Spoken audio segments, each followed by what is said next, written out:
that moment you wake up feeling off. Something's funky, your eye's doing its own thing, your neck feels stiff, and that rash, yeah, it's new.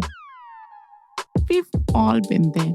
But instead of spiraling, get the care you actually need with ZocDoc. ZocDoc is a free app and website where you can find high-quality in-network doctors and book appointments instantly.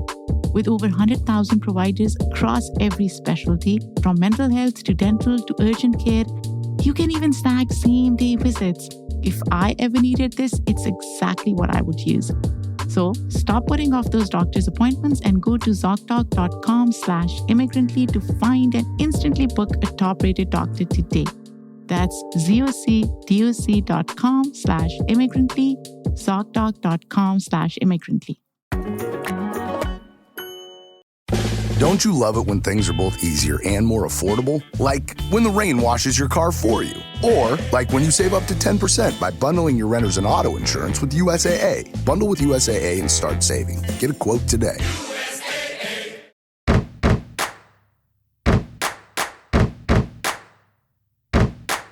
Hello and welcome to Immigrantly. I'm your host, Sadia Khan.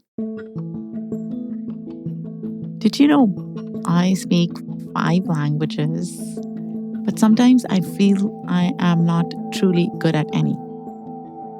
Some are more advanced than others.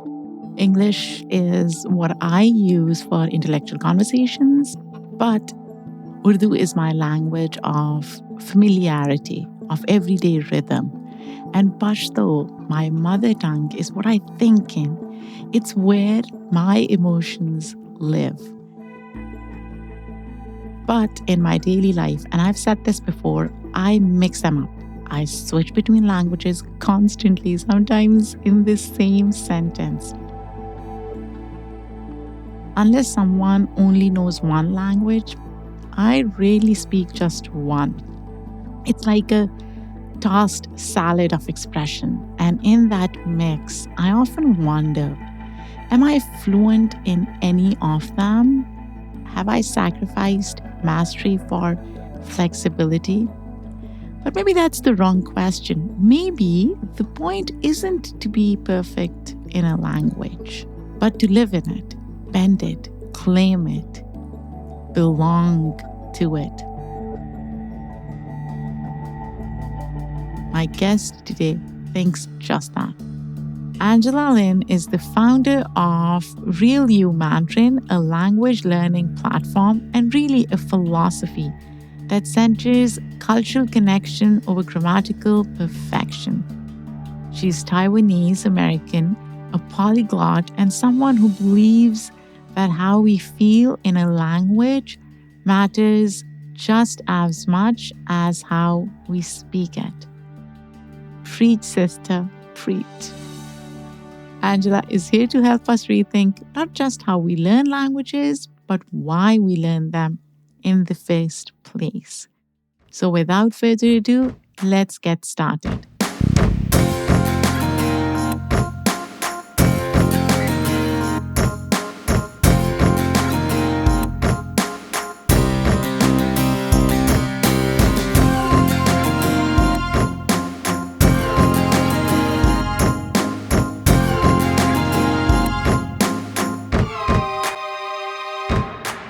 Hello, how are you doing?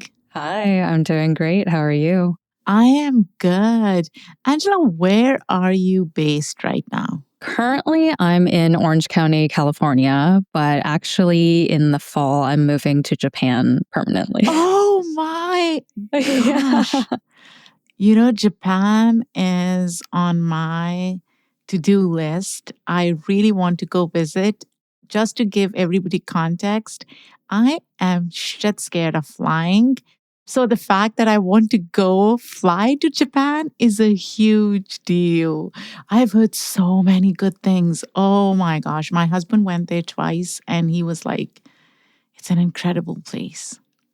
Well, I highly recommend it. Let me know if you end up going. So why did you decide to move to Japan? Yeah. So my husband and I have been digital nomads for the last 3 years or so. So we spent maybe a year and a half in total in Japan during that time. And we also lived in Korea and Taiwan. My family's from Taiwan. So kind of split across those three countries. But we just really fell in love with it. My husband has been in love with Japan forever already. He's not Japanese. He's from Spain. It's a whole amalgamation of different things. But yeah, we loved it so much. It's just such a nice way of life there, and things work really well, and quality of life is higher than you can find a lot of times elsewhere. So yeah, we're taking the plunge. But it's a very homogenous society, right? In terms of the demographic. It is. Having grown up in the US, how do you reconcile with that? It's been really interesting being an Asian appearing person in Asia, but not of the country that I'm in. I think I had a bit of an identity crisis in the beginning, especially because, and we're going to talk a lot about this today, but language, right? When you don't have the language to communicate with the majority of the people around you, it is quite difficult because you start feeling like you lose a part of yourself. Like if you can't express your opinions, your values, even just general, everyday things, it starts chipping away at you a little bit. So in the beginning, I actually did not love Japan because of that. It had nothing to do with Japan. It had a lot to do with myself of being kind of like insecure about not being able to express myself. But I think, yes, the homogenous part will never go away. There is always this kind of strange interaction when I have with like the first time with any Japanese person, because I don't look Japanese, but there are a lot of Asian immigrants in Japan. Doesn't make up, the majority of the percentage of the population or anything, but there are plenty of Asians that are either students or they work in like different parts of, especially like hospitality. I think they look for a lot of people who can speak different languages for hotels and restaurants and stuff like that. So when they see an Asian face, they assume you can speak Japanese. They don't assume you are Japanese, but they assume you can speak Japanese. So we actually had a really funny like transition period because my husband and I are both learning Japanese, and we're about like higher intermediate is where I'd put us at this moment. But when I first started, I had nothing. I knew 10 words, and he was like above beginner. So it was really weird because we'd go out to a restaurant and then the waiter would automatically look at me and start speaking, this monologue in Japanese. I feel like I have no idea. And I direct them to my Spanish husband. And they're like, what? How difficult is it to learn Japanese? A bit of a complicated question. I think of all the Asian languages, Japanese is actually not one of the hardest. And I am coming from the perspective of I already speak Mandarin. So Chinese is notoriously very difficult to learn because there's many tones and pronunciation is just like very hard. And Japanese is interesting because there's a part of their whole language that borrows from Chinese. So all the characters that are like traditional come from China. I have this weird mix where I oftentimes can know what something means, but I don't know how to say it because the pronunciation's different. For me, I had a leg up. That's why I think my husband's a little bit jealous of how far I've progressed once I did commit to learning, because he's like, what, you're cheating because you already know. Yeah. That is cheating. Yeah, He's right, I know. Angela. He's absolutely right. Talking about languages, oh my gosh, I have so many questions, thoughts. I speak 5 languages. I said this in my intro. I have reserved English for intellectual conversations. And then Urdu is my like rhythm of life. Urdu is what I vibe with. And Pashto is my mother tongue. That's what I live in. And you talked about how languages are not as much about communication as they are about belonging. So, talk to me a little bit more about how you see your relationship with different languages that you speak. First, I guess I'll lay out the languages and also my connection to them. So, English, of course, I was born and raised in the US.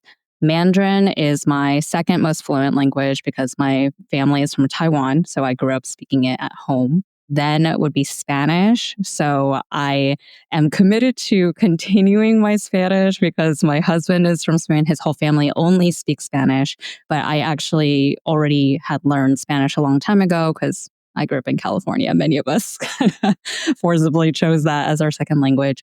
And then now Japanese, which is kind of intermediate. So these are my 4.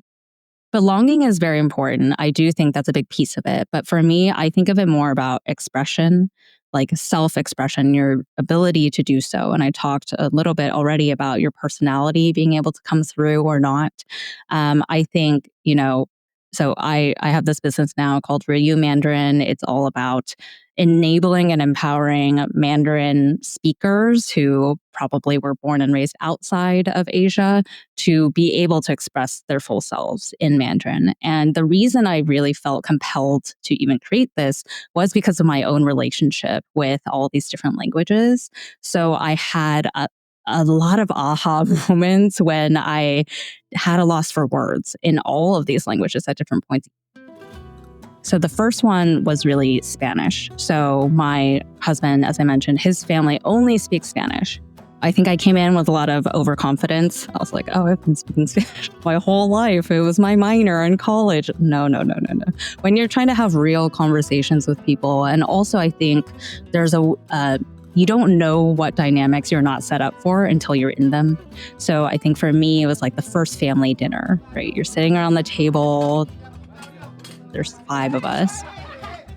And everyone's speaking at the same time. It's really hard when you are not like perfectly fluent in the language to, first of all, keep up, and then to interject the conversation in time to stay with that conversation. Oh my God, I would be shit scared. Like interjecting is not happening. It's not happening. Oh no. I was silent, honestly, for the first period of my relationship with him and his family. And I remember thinking, I got so frustrated because I was like, I don't think your parents even know my personality because they think I'm just really quiet. And they don't know I'm actually quite loud and I have a lot of opinions, but I don't have this ability to interject myself this way. And so I think a part of it is actually having the words to say what you want to say. And the other part is confidence, because at this point, I've come to terms with Spanish of I'm at the level I'm at, and I'm just going to butcher, conjugations. I'm going to talk in present tense only. I'm going to sound like a caveman, but I'm going to let my personality come through because I'm done kind of sitting in the background. So yeah, that was that. Angela, you'd mentioned your language learning platform, Real You Mandarin, which teaches Mandarin to people who've lived outside their motherland. First, let me take a step back and talk about the philosophy behind the Real Mandarin. The language learning is supposed to be more conversational, right? More colloquial than anything else. How difficult is it to teach somebody conversational language, then to teach them the basics and then move on? How is it different? Real You Mandarin is, I'd say, completely different from your standard textbook, language course. And I'll just be upfront, I'm not a language teacher. So this really, I was compelled to create this because honestly, I wanted something like this and it's not out there. So I was like, I need to figure out how to make this myself. So I enlisted Mandarin teachers in Taiwan, and I'm currently recruiting. So if you're a Mandarin teacher, hit me up. But yeah, so I collaborate really closely with these teachers to create the content that would give us the words that we're missing. So it is interesting when you talk about the idea of fluency. So I think a lot of us who were born and raised outside of the motherland, who learned the mother tongue, we often say we're fluent because we have this weird sense of fluency where a lot of us actually have, perfect pronunciation. Like when I go back to Taiwan, people don't know necessarily I'm from the US because of my pronunciation. They know something's off because I dress differently. I'm tan, which is not a big thing in Asia. But just from speaking alone, they don't necessarily know until I mess up on something really basic. So there are all these things where it's like everyday societal things that you would not be aware of if you don't live there. And then there's the deeper stuff, which is really what we teach through the conversational format. So you're never going to learn 100% of everything you want to know until you're put in that situation. But what we're trying to do, what our philosophy really is help kickstart you in the right direction on topics you're probably already wanting to have. So, for example, one of our modules of our existing course is about mental health. And there's a lot of stigma in many Asian societies and cultures around mental health. And I, for one, I based the script off a real conversation I had with my mom, where I was telling her about how I've been gaining a lot from going to therapy. And she was like, I truly don't understand why you need to go see a therapist. Like, you're not crazy. So it's navigating through that very realistic conversation that probably many of us have had to have. So what I like about our philosophy is really you can pick and choose. Like, of course, we have a sequence, but you can just jump to the topic that you actually want to talk about and start learning, get at least, the starting basis of the real words that you've been missing so that you feel more confident approaching these types of topics instead of just shying away. I think a lot of us shy away from wanting to have these topics or talk about these topics with like family, friends, people in the motherland because we just don't feel equipped for it. This is so fascinating to me. You talked about what people gain through your philosophy. What gets lost, though?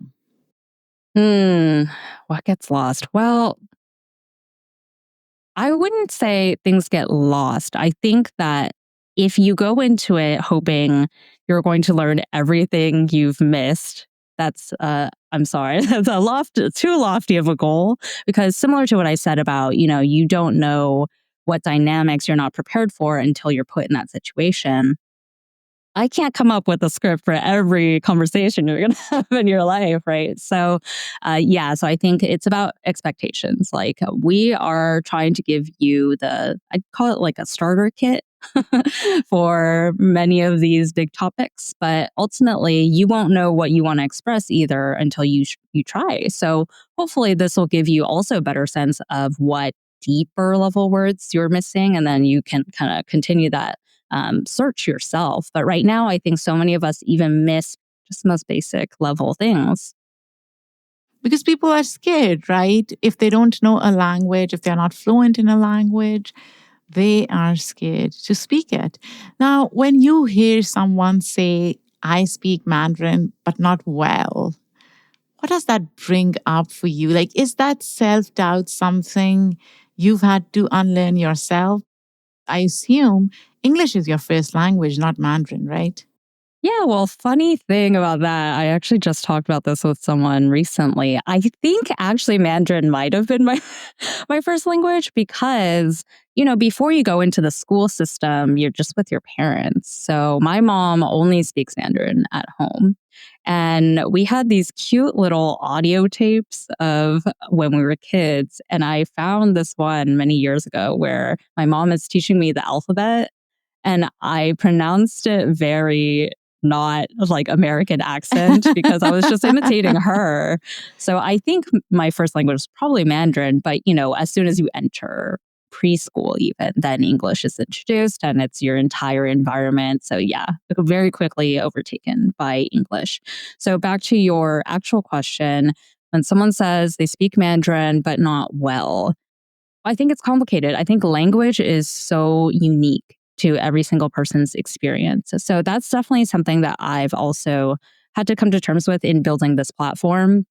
So that's another expectation, I guess, is where your own level is at. I think people really need to come to terms with it themselves. So my platform is really for people more like me, which does make up a large base of people, which is, you can speak the language, your pronunciation is pretty good, but your missing vocabulary is largely the context. However, there are many people who don't really speak the language that well. And in that terms, they need to go back to basics because if you can't even distinguish between the four tones in Mandarin, like that's really difficult to start having these deep conversations if you're not even pronouncing, the basic words correctly. So it really depends on the person. But for me, as someone who can speak relatively well, but I still kind of say I don't speak it well. Yes, there's definitely a self-doubt aspect. I think there's also a cultural aspect. So for many of us who do speak the language, but we feel inept in many ways, I think there's a bit of shame involved with not being able to speak truly fluently, like as fluently as someone in the motherland. And I think there is this weird dynamic where part of it is truly a bit of shame that we are receiving from, those in the motherland who are disappointed that we cannot speak as fluently as them. They might see us as like a little less than in a way because you're either fully American and you don't know the language, or you're butchering the tones and they're just like, okay, write you off as an American, or there's an expectation that you are perfectly fluent. So when you have these kind of basic things that you just don't get, they're kind of like, are you stupid? But that's being judgmental, though, right? I wonder what you think of perfectionism in language learning. Do you think we lose when we focus too much on correctness rather than connection? Yes, yes, absolutely. And this goes back to my connection to many different languages, right? So, right now, I'm in the midst of trying to improve my Japanese. I started from zero. So, I really know that trajectory of knowing nothing to being able to express something. And I had this exact debate with my husband where he was better than me at a certain point, right in the beginning. And he would get frustrated with himself when he couldn't express exactly the way he wanted to. And I was like, you know what? At some point, I think vocabulary is more important than grammar. And like being able to just like shout out, like, beer, shrimp or whatever, at least they know what you want as opposed to fumbling over, oh, I didn't exactly formulate the sentence perfectly. And of course, that progresses, right? So now we're well past the shouting random menu items point of our language speaking. But I know when I'm speaking honestly and I'm saying it wrong. But as long as the person can understand me and they can connect with me, they understand generally what I'm trying to convey. I think that's much more important than being afraid to say it at all because you're trying to construct this perfect sentence.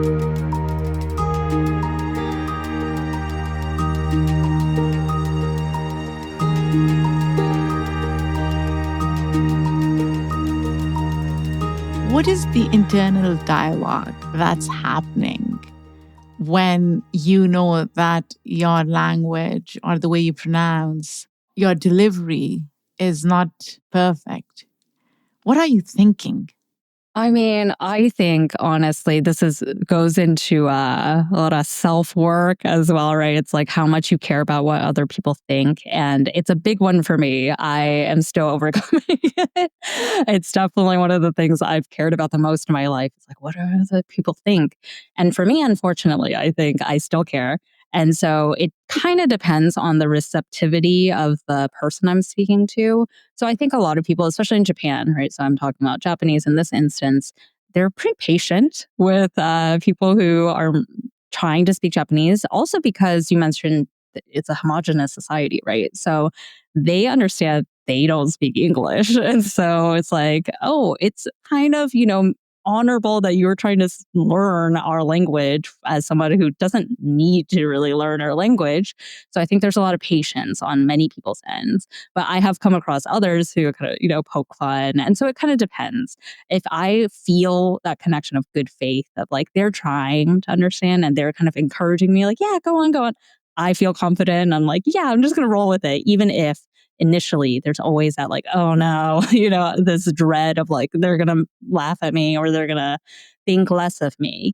I think it depends on the person that you're connecting with. And I hope to ultimately get to the point where I don't care what other people think and I can just roll with it, no matter who I'm speaking to. But yeah, I do think, connection takes two or more people. So it does depend on the energy of the other person as well.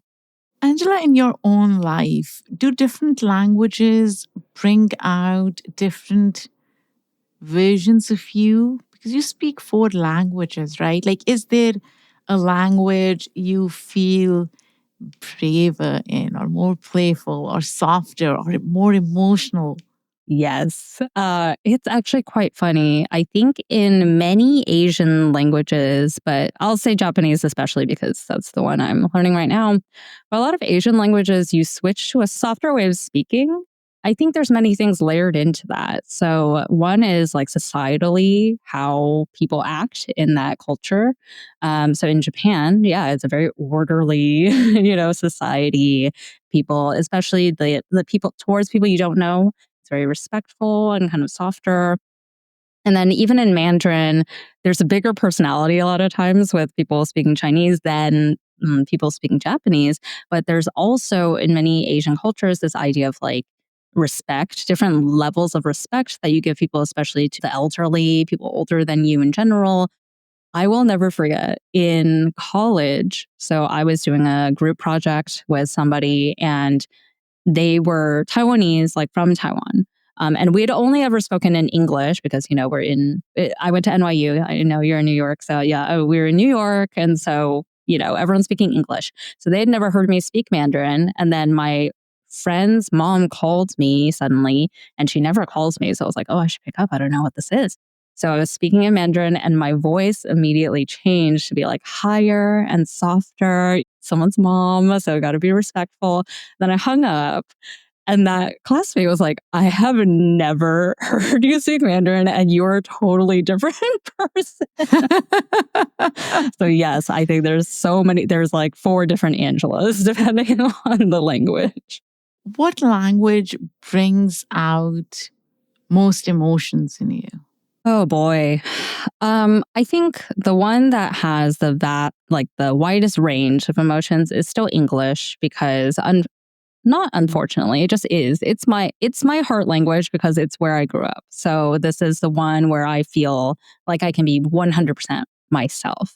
I will say I have this very weird dynamic with Chinese because for better or for worse, a lot of Chinese culture, families don't really know how to communicate that well, especially big emotions. So there was a lot of like yelling in our family growing up. And it doesn't even need to be when you're actually angry. It could just be a playful kind of like, hey. But why do you think yelling is not an emotion?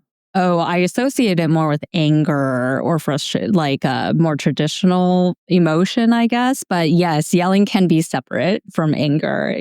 The reason why I say this is because in Pashto, which I call my mother tongue, when I speak to my sister in Pashto, people who are listening and do not understand the language, they think we are fighting.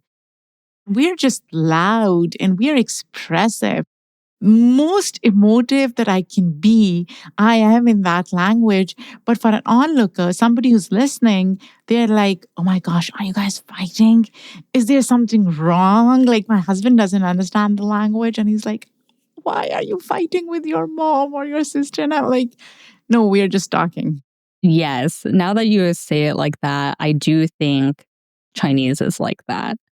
Because my husband has said the exact same. He says it every time. He's like, "Are you in a fight right now with your mom?" I'm like, "No, we're just talking. We're just talking, right?" Yeah. And the more I tuned into when he said that, I would watch like TV shows or just like, when I'm at the airport and it's a Taiwanese, group of people. I started realizing that I was like, oh, it is quite loud. Like the volume, the volume is quite loud and it is quite expressive. But there's an endearing aspect to it too, where it's like, oh, this feels familiar, and oh, that's just Taiwanese people. And so, yeah, I agree. There is a big difference, and yeah, yelling. Maybe it's not yelling; it's just a louder, more expressive, right? Yeah, yeah. This episode is brought to you by Walmart. New beauty is in bloom at Walmart, and it's all about springtime radiance. From Drybar, Tula Skincare, and hundreds more available online, Walmart has the premium brands you want and this season's on-trend products for flawless, glossy hair and hydrated skin. Big name beauty brands? Check. The things you love? Check. Find trending spring beauty and all you need to look and feel gorgeous at Walmart. on app and online.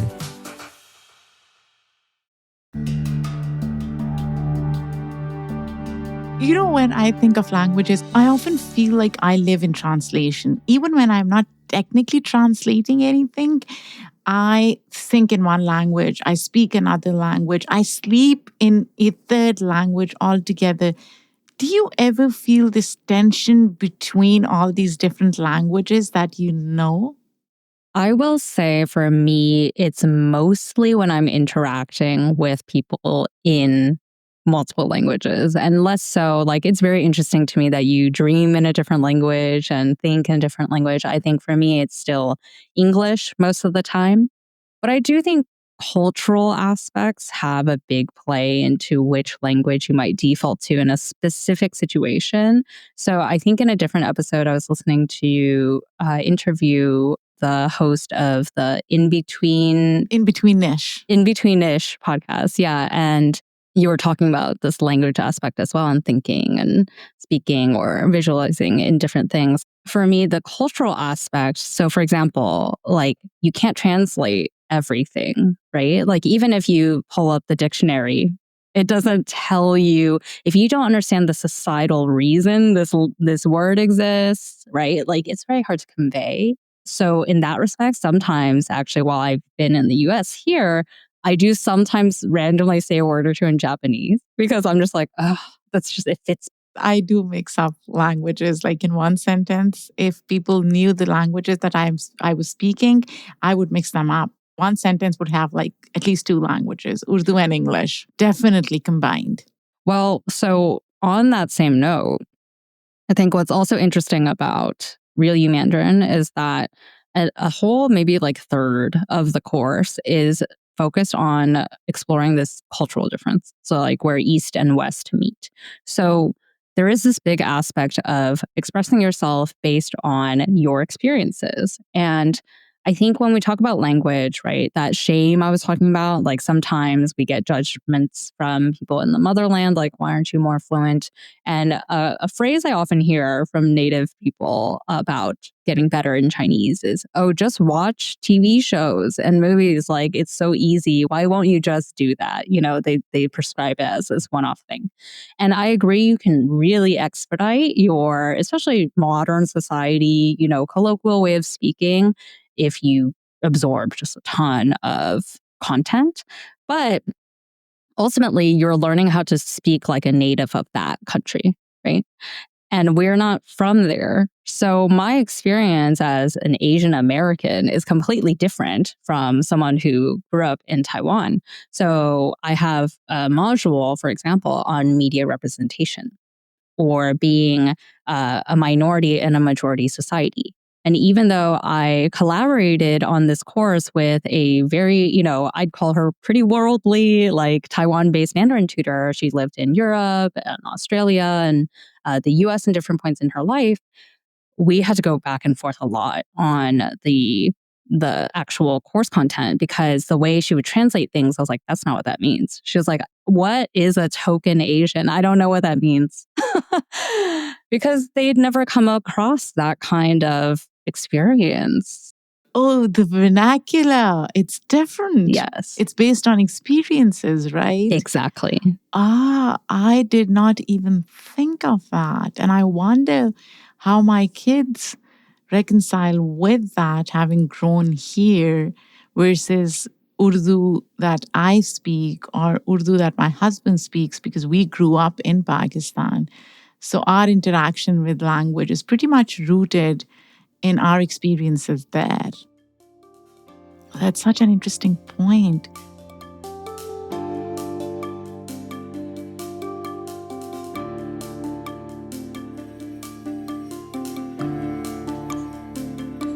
Angela, what does it mean to be fluent to you now? Has the definition changed? Yes, I think so. I no longer have aspirations of being able to know every single word in the dictionary and count that as fluent. I think that was my original way. Or no, my original way was being exactly as good at this language as someone in the motherland. That was always what I counted as fluent. And so it felt like this really lofty goal. And I no longer really feel like that's the goal for me.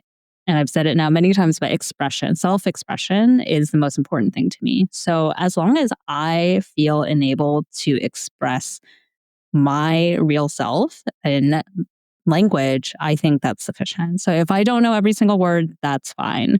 But as long as I can convey my personality, that someone really feels like they know who I am in that language, then I feel like I'm fluent. You reach a weird roadblock stage in every language development where you're kind of getting maybe like 70% across, but then you have still too much that you don't know. I think many people have to get past that hump. And right now I'm at that hump in Japanese. I'm at the I'd call it like the 80%, 90% mark for Mandarin. Like people definitely can feel my personality, but I still have to throw in a lot of English. And yeah, I want to get past that stage where it feels more like, a fluid conversation. So, what's the measure of fluid conversation? Is it a conversation that really helps or elevates your personality in some ways? It's where you are able to express your opinions and your values, even if you don't know the words. Give me an example. I had a really great Spanish teacher who always encouraged me to never break from Spanish when we were talking. And we would always talk about real things. We talked about very deep things, like we don't even have to talk about this. It's so deep. But we talked about my ayahuasca trip in Peru. Like we talked about real conversations. And he was like, don't use English, use Spanish and use the most basic word. Use the words you know to describe what you mean. And we'll continue from there.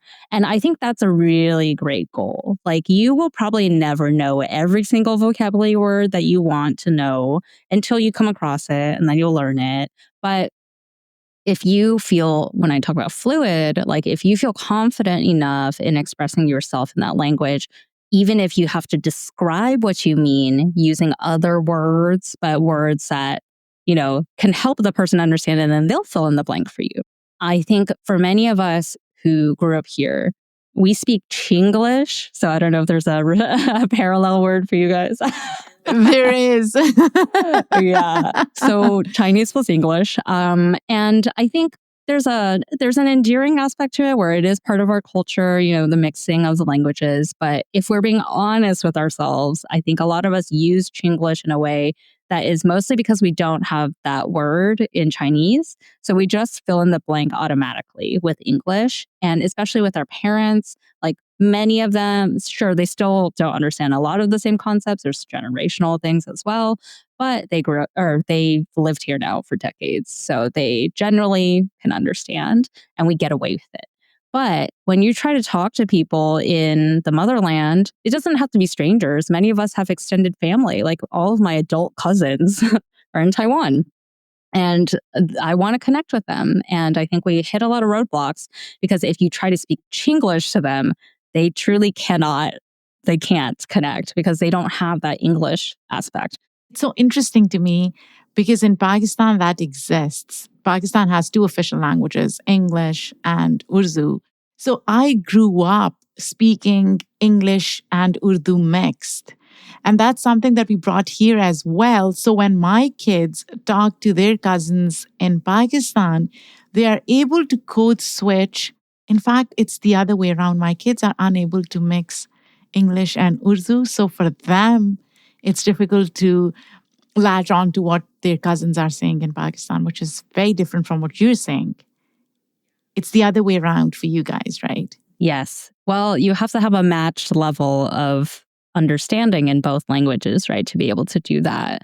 So, because, ours is a cheat code. It's not actually because we're purposefully using that English word. But for my cousins, English is the dominant language in the world. So most countries feel like they need to teach their people English, even if it's not their main language, but to varying degrees. So I think a lot of Asian countries, everyone, quote, knows English, but not really. Like all my cousins grew up learning English in school, but they are not confident at all speaking it. And they would not be able to do, this code switching or mixing of the languages.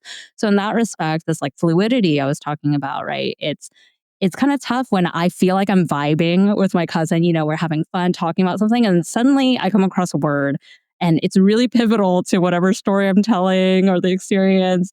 And we just hit this weird gap. And the conversation stops, and it's like, oh, I wish I knew how to say that, or I wish you knew that English word. So I think I'm trying to help people get past that, because it kind of sucks when you're flowing and you're vibing, and then it just suddenly it's like, Yeah. In any language. That's a bummer, right? Even if you were speaking a language fluently, and if it happens, it's like, oh gosh, what's that word? What is that word? That one word that's, messing it all up. A lot of people who speak only one language can't relate to, right? Because the beauty, the depth, the sense of belonging, code switching that comes from multiple languages is such a phenomenal experience to have.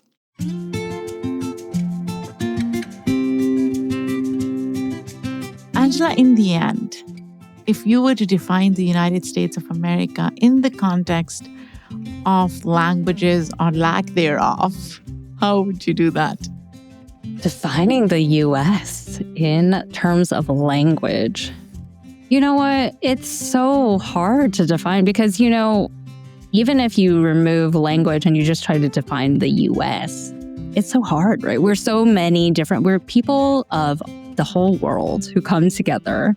And yet we've created something new in this space. So even with language, it is interesting to try to define that, because I think we've come up with our own languages within each community too. So we've talked about this, you also switch between or mix the two languages. Every Asian language, I think, has the version of Chinglish, is like Konglish for Korean. Everyone has that little phrase. And it's because it's a unique thing from having lived in this Western area.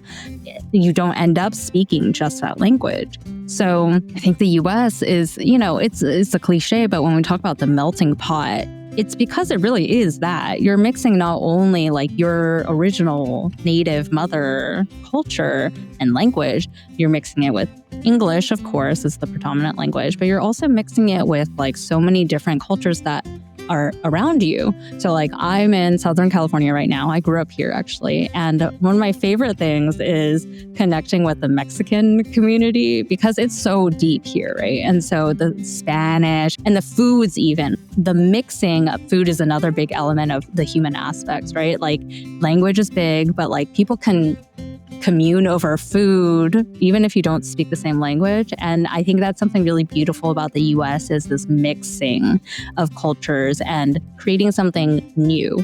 So it's hard for me to define US in terms of language, but it's something new. Something new, right. I like that. Something new. I will take that.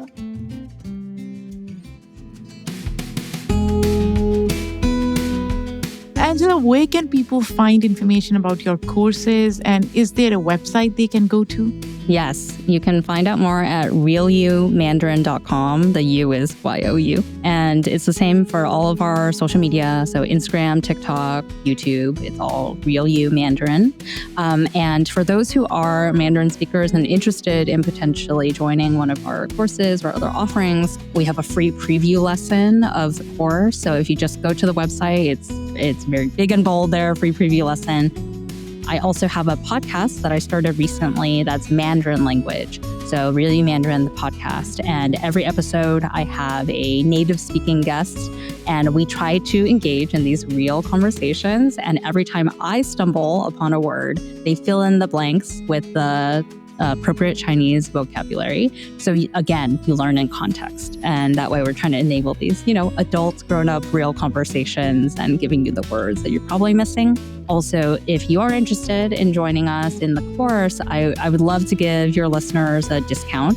So yeah. Oh, yeah, we love a discount. So you can get 10% off any of our offerings using Immigrantly 10. We'll post it on our socials. This is so exciting. I love it. Thank you, Angela. Thank you for this. It was a pleasure to have you on Immigrantly. I had so much fun. Thank you so much, Sadia.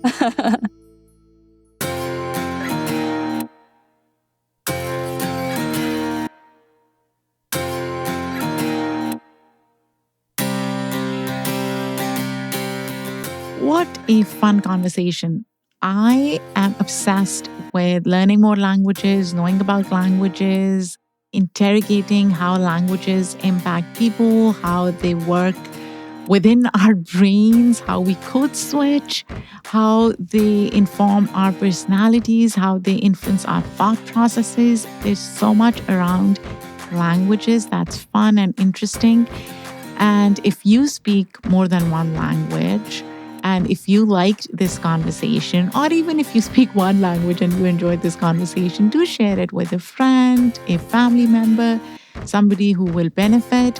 Also, if you are interested in learning Mandarin, check out Angela's platform, Real You Mandarin, and get 10% discount for all Immigrantly listeners. This episode was produced by me, Sadia Khan, written by me. The editorial review is done by Shay Yu. Our editor and sound designer is Lou Raskin. Theme music is done by Simon Hutchinson. Other music by Epidemic Sound. Come back next week for another conversation. And take care.